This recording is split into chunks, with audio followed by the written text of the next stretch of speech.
Welcome to మనా TV news బులెటిన్ల ముందుగా headlines.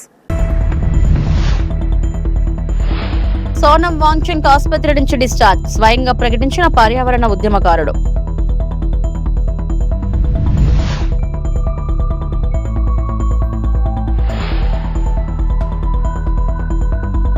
డిఎస్సీపై YSRCP సంచలన ఆరోపణలు, లోకేష్ రాజీనామా చేయాలన్న డిమాండ్.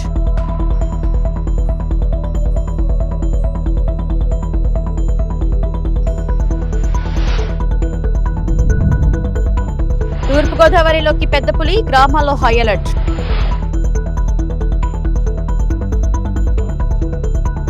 సోనం వాంగ్చుక్ ఆసుపత్రి నుంచి డిశ్చార్జ్ అవుతున్నట్లు ప్రకటించారు. చివరకు ఆసుపత్రి నుంచి డిశ్చార్జ్ అవుతున్నాను.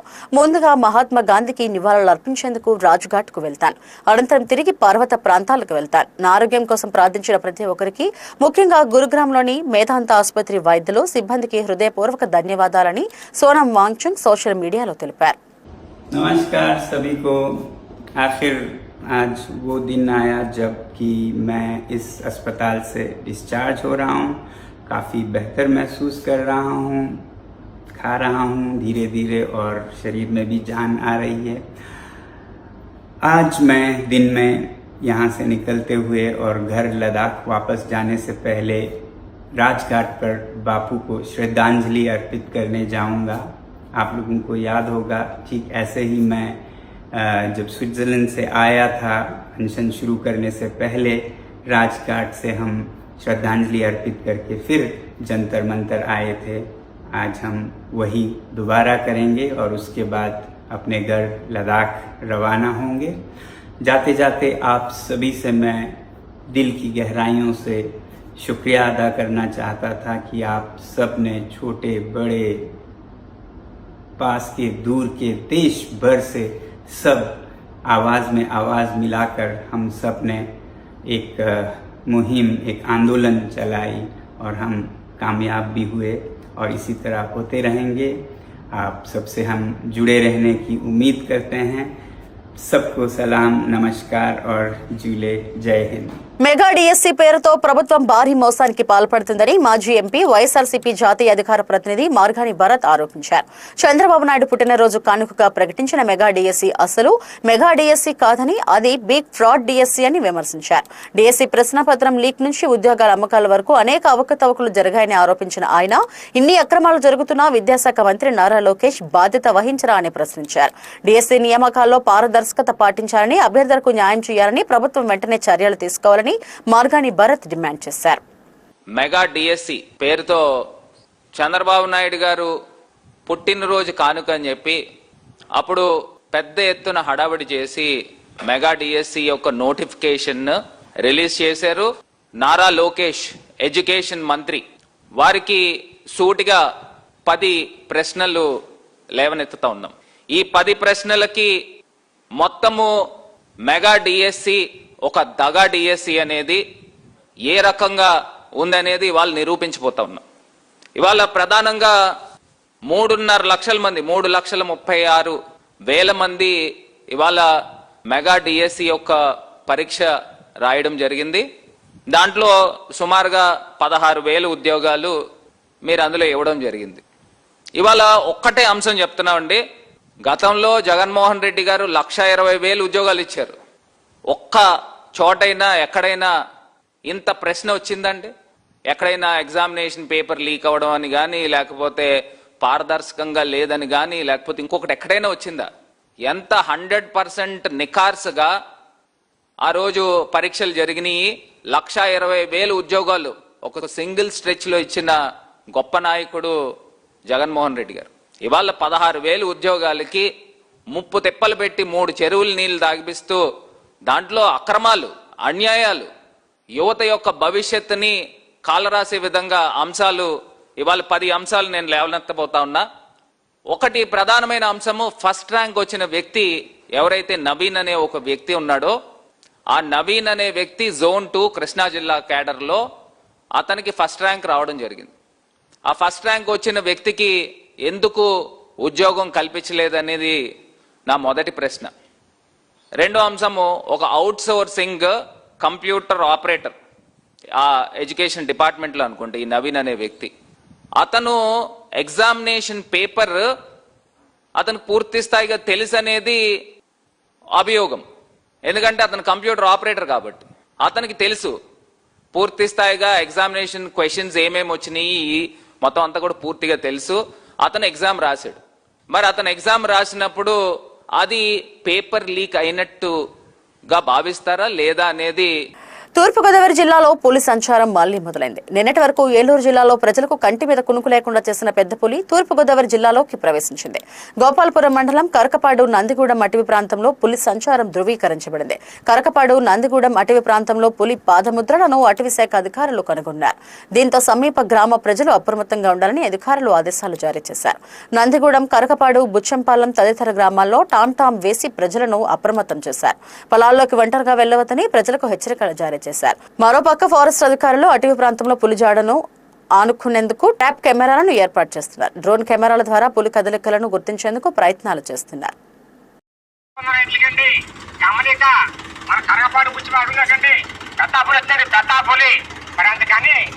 రైతులందరూ కూడా జాగ్రత్తగా ఉండాలండి. ఆవులు, గొర్రెలు, మేకలు, గేదెలు అయినా దోళ్ళు జాగ్రత్త పెట్టుకోనండి. మరి అందుకని రైతులు కూడా ప్రతి ఒక్కరు కూడా తొందరగానే సర్దుకుని ఇళ్ళకి వచ్చేయండి. పాడు బుచ్చి ఉన్న రైతులకండి గమనిక మన కరగపాడు బుచ్చి అడుగులేకండి పెద్దాపులు వచ్చాడు పెద్దాపులి. మరి అందుకని రైతులందరూ కూడా జాగ్రత్తగా ఉండాలండి. ఆవులు, గొర్రెలు, మేకలు, గేదెలు అయినా దోళ్ళు జాగ్రత్త పెట్టుకోనండి. మరి అందుకని రైతులు కూడా ప్రతి ఒక్కరు కూడా తొందరగానే సర్దుకుని ఇళ్ళకి వచ్చేయండి. ఆంధ్రప్రదేశ్లో డిఎస్సీ నియామకాలపై వైఎస్ఆర్సీపీ మరోసారి తీవ్ర విమర్శలు చేసింది. నీట్ పరీక్షల అవకతవకలకు బాధ్యత వహిస్తూ కేంద్ర విద్యాశాఖ మంత్రి ధర్మేంద్ర ప్రధాన్ రాజీనామా చేశారని మాజీ ఎమ్మెల్యే పెట్ల ఉమాశంకర్ గణేష్ గుర్తు చేశారు. అదేవిధంగా ఏపీలో డిఎస్సీ నియామకాల్లో కూడా అక్రమాలు జరిగాయని, ప్రశ్నపత్రాల లీకేజీ, అవకతవకలపై మాజీ ముఖ్యమంత్రి వైఎస్ జగన్మోహన్ రెడ్డి ఆధారాలతో సహా బయటపెట్టారని ఆయన ఆరోపించారు. ఎన్డీఏ కూటమిలో భాగస్వామిగా ఉన్న నారా లోకేష్ కూడా నైతిక బాధ్యత వహిస్తూ రాజీనామా చేయాలని పెట్ల ఉమాశంకర్ గణేష్ డిమాండ్ చేశారు. అయితే ఈ ఆరోపణలపై ప్రభుత్వం లేదా సంబంధిత అధికారుల స్పందన రావాల్సి ఉంది. దర్యాప్తు లేదా అధికారిక ప్రకటనల ఆధారంగా పూర్తి వాస్తవాలు వెల్లడి కానున్నాయి. అందరికీ నమస్కారం అండి. నీట్ అక్రమాలకు బాధ్యత వహిస్తూ ఈరోజు కేంద్ర విద్యాశాఖ మంత్రి రాజీనామా చేసిన సంగతి మనందరం కూడా చూసాం. అయితే జాతీయ స్థాయిలో ఏదైతే నీట్ అక్రమాలు ఎంత తీవ్రమైనవో అదేవిధంగా ఆంధ్రప్రదేశ్ రాష్ట్రంలో కూడా లక్షలాది మంది విద్యార్థుల యొక్క భవిష్యత్తుతో ముడిపడిన ఈ డిఎస్సి అక్రమ ఆరోపణలు కూడా అంతే తీవ్రమైనవి. ఈ మధ్య చూసాం, మన గౌరవ రాష్ట్ర వైఎస్ఆర్ కాంగ్రెస్ పార్టీ అధ్యక్షుడు వై జగన్మోహన్ గారు ఏదైతే ఆంధ్రప్రదేశ్ రాష్ట్రంలో డిఎస్సిలో ఏ విధమైన జరిగినాయో, అక్రమాలు జరిగినాయో ఆధారాలతో సహా ప్రజల ముందు కూడా పెట్టిన సంగతి చూసాం అందరం కూడా. అయినప్పుడు కూడా ఏమాత్రం కూడా ఈరోజు ఈ రాష్ట్ర ముఖ్యమంత్రి చంద్రబాబు గారు కానీ ఏదైతే విద్యాశాఖ చూస్తున్నారో నారా లోకేష్ గారిని ఏమాత్రం పట్టించుకోకుండా ఏ విధంగా ఉన్నారో మనందరం కూడా చూడడం జరుగుతుంది. అయితే ముఖ్యంగా ఈరోజు మధ్యాహ్నం చూసాం, ఏదైతే కేంద్ర మంత్రి గారు రాజీనామా చేసిన సంగతి అందరం చూసాం. ఒకటే అడుగుతున్నా, ఈరోజు ఏదైతే ఈ ఆంధ్రప్రదేశ్ రాష్ట్రంలో తెలుగుదేశం పార్టీ ఉందో అది ఎన్డీఏతో భాగస్వామ్యం ఉంది. అయితే ఈ నీట్ అక్రమాల విషయంలో విద్యార్థుల ఆందోళన దృష్టిలో ఉంచుకొని కేంద్ర మంత్రి రాజీనామా చేశారు. అదే ఫార్ములా ఇక్కడ ఆంధ్రప్రదేశ్ రాష్ట్రంలో ఎందుకు వర్తించిందని చెప్పి అడుగుతున్నా. ఎందుకు నారా లోకేష్ ఏదైతే భాగస్వాములు ఉన్నారో, ఎన్డీఏ భాగస్వాములు ఉన్నారో, ఈ నారా లోకేష్ విద్యాశాఖ మంత్రిగా ఎందుకు రాజీనామా చేయాలని చెప్పి మీ ద్వారా అడగడం జరుగుతుంది. అయితే అందుకనే డిమాండ్ చేస్తున్నాం, ఏదైతే ఈ నారా లోకేష్ విద్యాశాఖ మంత్రి ఉన్నారో ఎప్పుడు రాజీనామా చేస్తారని చెప్పి మీ ద్వారా అడగడం జరుగుతుంది. ఎందుకంటే డిఎస్సిలో భారీ అక్రమాలు కానీ, అలాగే అవుట్ సోర్సింగ్ ఉద్యోగికి టాప్ ర్యాంక్ రావడం కానీ మనందరం కూడా చూడడం జరిగింది. స్పోర్ట్స్ కోటాలో నీట్ లీకేజీ బాధితులకు న్యాయం చేయాలి. కొవ్వొత్తుల ర్యాలీకి ఐయుఎంఎల్ మద్దతు. నీట్ ప్రశ్నపత్రం లీకేజీ ఘటనలో బాధితులకు న్యాయం చేయాలని పోలీసుల దౌర్జన్యాలను ఖండిస్తూ నిర్వహించిన కొవ్వొత్తుల ర్యాలీకి ఐయుఎంఎల్ పార్టీ కర్నూలు జిల్లా ఇన్ఛార్జ్ సయ్యద్ షోయాబ్ ఖాద్రీ మద్దతు తెలిపారు. ఈ సందర్భంగా ఖాద్రీ మాట్లాడుతూ నీట్ లీకేజీ ఘటన వల్ల వేలాది మంది విద్యార్థుల భవిష్యత్తు ప్రశ్నార్థకరంగా మారిందన్నారు. బాధ్యులపై కఠిన చర్యలు తీసుకోవడంతో పాటు బాధిత విద్యార్థులకు న్యాయం చేయాలని ప్రభుత్వాన్ని డిమాండ్ చేశారు. శాంతియుతంగా నిరసనలు తెలిపే ప్రజలపై పోలీసుల దౌర్జన్యాలు ప్రజాస్వామ్య స్ఫూర్తికి విరుద్ధమని పేర్కొన్నారు. నీట్ లీకేజీ బాధితులకు సంఘీభావంగా నిర్వహించిన ఈ కొవ్వొత్తుల ర్యాలీలో విద్యార్థులు, యువజన సంఘాల ప్రతినిధులు, సామాజిక కార్యకర్తలు పాల్గొన్నారు. చరిత్రలో మరమైన రోజు ఎందుకంటే గత 12 సంవత్సరాలుగా ఈ భారతీయ జనతా పార్టీ ఒక ధోరణి ఎలా ఉందంటే, మేము ఏదైనా చేస్తాము, మాకు చెప్పేవాళ్ళు లేరు, మాకెవరు అడ్డు రాకూడదు అని చెప్పేసి వాళ్ళు అనుకున్నారు. కానీ ఈ భారతదేశంలో ఉన్న జెన్జీలు, విద్యార్థులు, యువకులు అందరూ కలిసి నిన్నటి రోజు జంతర్ మంతర్లో గత నెల రోజుల నుంచి దీక్షలు చేసి మన ఒక సైంటిస్ట్ మన సోనం వాంచుక్ గారు కూడా 25 డేస్ అమర నిరాహార దీక్ష కూర్చొని ఆయన ఈ ప్రభుత్వం దిగొచ్చే వరకు కూడా ఆయన దీక్ష మీద కూర్చొని ఉన్నాడు.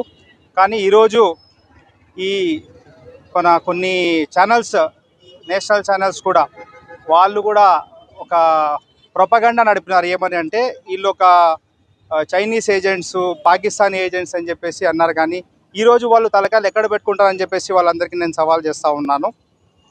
అలాగే మన బ్రదర్ ప్రమోద్ కర్నూలు నుంచి ఇంత మంచి కార్యక్రమం చేపట్టినందుకు నేను ధన్యవాదాలు తెలియజేసుకుంటున్నాను. నేను కూడా ఫ్రమ్ ఐఎంఎల్ పార్టీ నేను కూడా వీళ్ళకు అందరికీ మద్దతుగా ఈరోజు రావడం జరిగింది.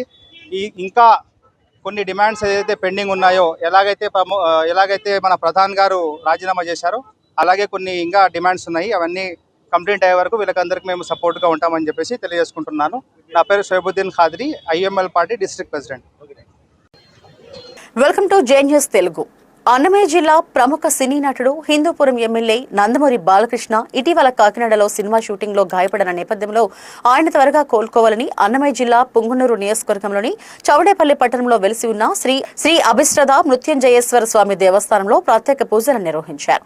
దక్షిణ భారతదేశంలోనే ఏకశిలా ధ్వజస్తంభం కలిగిన ఏకైక దేవాలయంగా ప్రసిద్ధి చెందిన ఈ ఆలయంలో స్థల పురాణం ప్రకారం అనారోగ్యంతో బాధపడుతున్న వారి పేరున 11, 22 లేదా 44 రోజుల పాటు అఖండ దీపారాధన నిర్వహిస్తారు. వారు త్వరగా కోలుకుంటారని భక్తుల విశ్వాసం. గతంలోని ఇటువంటి అనేక సంఘటనలు చోటు చేసుకున్నాయని పలువురు ప్రముఖులు ఈ దేవస్థానాన్ని దర్శించుకున్నారని నిర్వాహకులు తెలిపారు. ఈ నేపథ్యంలో నందమూరి బసవతారకం సేవా ట్రస్ట్, నందమూరి తారక రామారావు పేదల బడుగు సేవా ట్రస్ట్ ఆధ్వర్యంలో బాలకృష్ణ త్వరగా సంపూర్ణ ఆరోగ్యంతో కోలుకోవాలని ప్రత్యేక పూజలు, అఖండ దీపారాధన ప్రారంభించారు. ఈ సందర్భంగా ట్రస్ట్ ప్రతినిధులు మాట్లాడుతూ 44 రోజుల అఖండ దీపారాధన ముగింపు కార్యక్రమానికి బాలకృష్ణ సతీమణి హాజరు కానున్నట్లు తెలిపారు. ఈ కార్యక్రమంలో ట్రస్ట్ అధ్యక్షుడు బాలకృష్ణ, అప్పిరెడ్డి, స్థానిక తెలుగుదేశం పార్టీ నాయకులు బోయకొడ సుబ్బు, కళ్యాణ్ కుమార్ రెడ్డి తదితరులు పాల్గొన్నారు.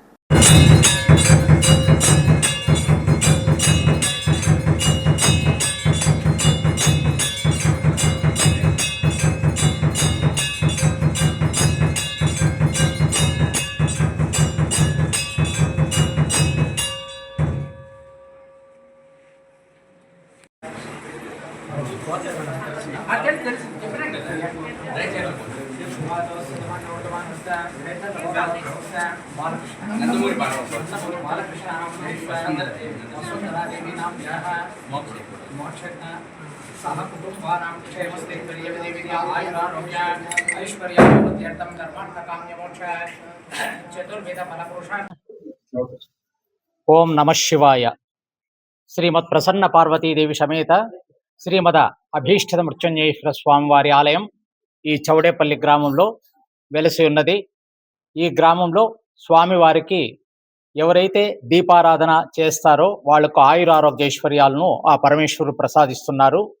ఈనాడు ఈ సోమవారం నాడు విశేషంగా కర్ణాటక నుంచి నందమూరి బాలకృష్ణ గారు ఆరోగ్యం సరిలేని దానివల్ల వాళ్ళందరూ కూడా వచ్చి, అభిమానులందరూ వచ్చి, కర్ణాటక ప్రాంతం వాళ్ళు ఇంకా వేరే ప్రదేశాల నుంచి అంతా వచ్చి ఈ స్వామివారి ఆలయానికి వచ్చి మాకు ఈ యొక్క అఖండ దీపారాధన పెట్టాలని చెప్పని మమ్మల్ని అడిగినారు.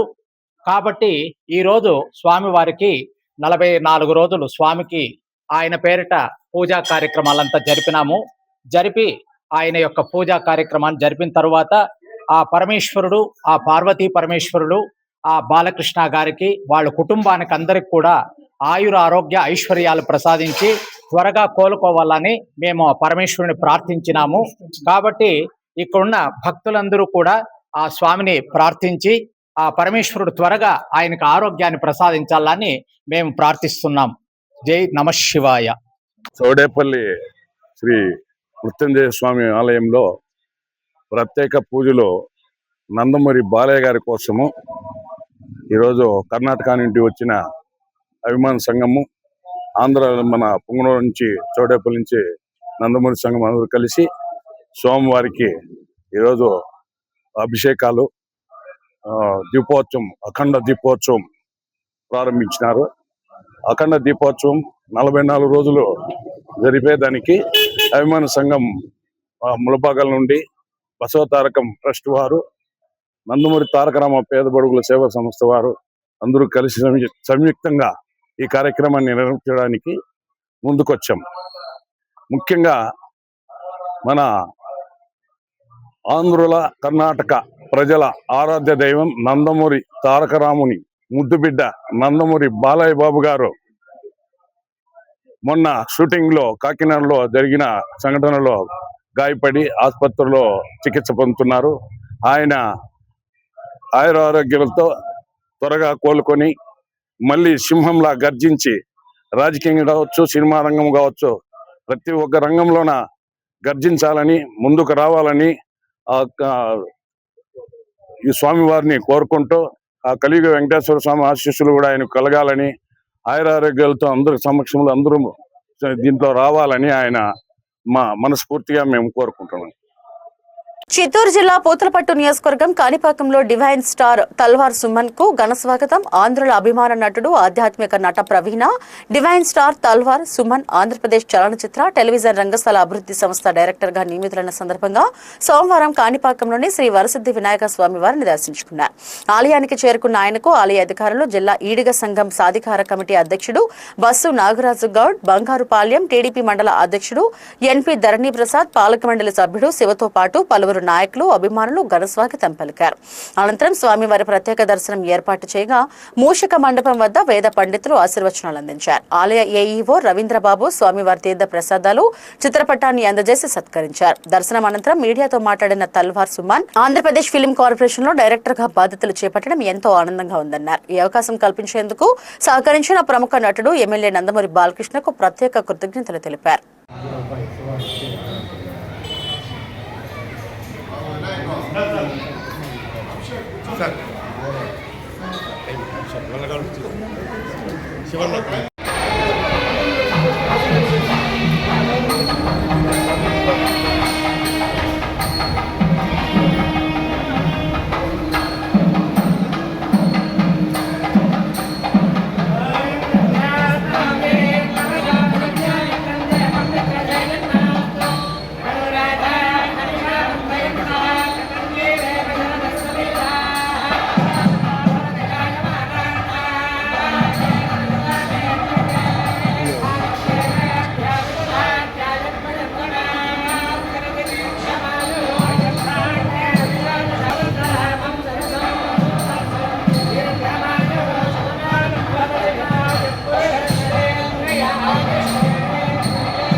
పశ్చిమ గోదావరి జిల్లా తాడేపల్లిగూడెంలో రాష్ట్ర వ్యాప్తంగా సంచలనం సృష్టించిన వీడియో జర్నలిస్ట్ ఉర్లా బాలకృష్ణ వర్ధన్ ఆత్మహత్య కేసులో 2 ప్రధాన నిందితులను పోలీసులు అరెస్టు చేశారు. ఈ విషయాన్ని తాడేపల్లిగూడెం డీఎస్పీ రవిచంద్ర మీడియా సమావేశంలో వెల్లడించారు. డీఎస్పీ తెలిపిన వివరాల ప్రకారం మృతుడు ఉర్లా బాలకృష్ణ వర్ధన్ తీసిన సెల్ఫీ వీడియో ఆధారంగా తమ్మిశెట్టి రంగా సురేష్, దేవ వెంకట శివలను ప్రధాన నిందితులుగా గుర్తించి అరెస్టు చేశారు. ప్రాథమిక విచారణలో రచ్చా మీడియాలో వీడియో జర్నలిస్ట్ గా పనిచేస్తున్న బాలకృష్ణ వర్ధన్ కు జీతం ఇవ్వకపోవడం, కులం పేరుతో దూషించడం, సోషల్ మీడియాలో వేధింపులకు గురి చేయడం వంటి కారణాలతో ఆయన తీవ్ర మనస్తాపానికి గురైనట్లు పోలీసులు తెలిపారు.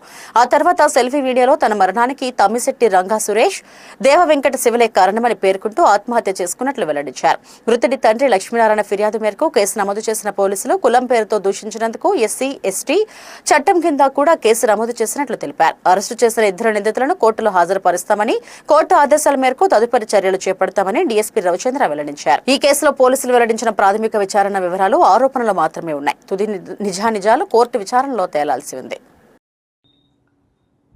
తాడేపల్లిగూడెం పట్టణంలో రచ్చ మీడియా అనేటువంటి మీడియా సంస్థలో జరిగినటువంటి రచ్చ గురించి, అందులో పనిచేసి మానుకున్నటువంటి ఒక ఎంప్లాయీ తాను పనిచేసిన కాలంలో అక్కడ తనకు వేధింపులు ఎదురైనాయని, తనను కులం పేరుతో దూషించడం జరిగిందని, అలాగే తనకు రావాల్సిన జీతం బకాయిలు కూడా ఇంకా పూర్తిగా చెల్లించలేదని, ఇలాంటి కారణాలతోటి వాళ్ళు మళ్ళీ మీడియా ప్రతినిధులతోటి మాట్లాడతాం. దాని మీద వాళ్ళు ఇరువురు వర్గాలు కూడా సోషల్ మీడియాలో ఒకళ్ళపై ఒకళ్ళు ఆరోపణలు చేసుకోవడం, ఇట్లాంటి జరిగిన సంఘటనల నేపథ్యంలో బాగా మనస్తాపం చెందినటువంటి బాలకృష్ణ వర్ధన్ అనేటువంటి ఈ ఎంప్లాయీ తన యొక్క సెల్ఫీ వీడియో ఒకటి తీసుకుని తన చావుకి రచ్చ మీడియా ప్రతినిధులైనటువంటి రంగ సురేష్ మరియు దేవ వెంకట శివ అనే వాళ్ళు కారణం అని చెప్పి సెల్ఫీ వీడియో తీసుకొని ఆత్మహత్య చేసుకొని ప్రాణాలను తీసుకోవడం జరిగింది. ఈ కేసు నందు వాళ్ళ తండ్రి గారి ఫిర్యాదు మేరకు ఆత్మహత్య ప్రేరేపణ మరియు వాళ్ళ కమ్యూనిటీ ఎస్సీ కమ్యూనిటీ అయినందువల్ల SC/ST అట్రాసిటీ యాక్ట్ కింద కూడా కేసును నమోదు చేయడం జరిగింది.